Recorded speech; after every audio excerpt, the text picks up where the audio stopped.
Don't worry, Nakshi. Everything is under control. Nakapulagot. Kuya, tama na. Ang bilis-bilis niyo po. Tay, mag-pray na tayo. Okay, te. Dear Lodables, let me see the writings.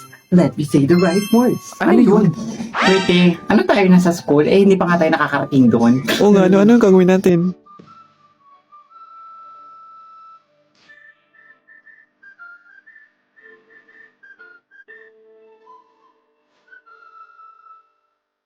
Sana po hindi na tumigil yung biyahe. Pwede na ako mag-stay for today's video. Ay, okay ka lang ba? Naglalaway ka na eh. Baka may labis ka na. Lumayo ka sa akin. Sa amin din. Ay, sorry, te. Ini-imagine ko lang kasi na may release ako. Confirm. Ay, be, pwede bang paabot ng bayad ko?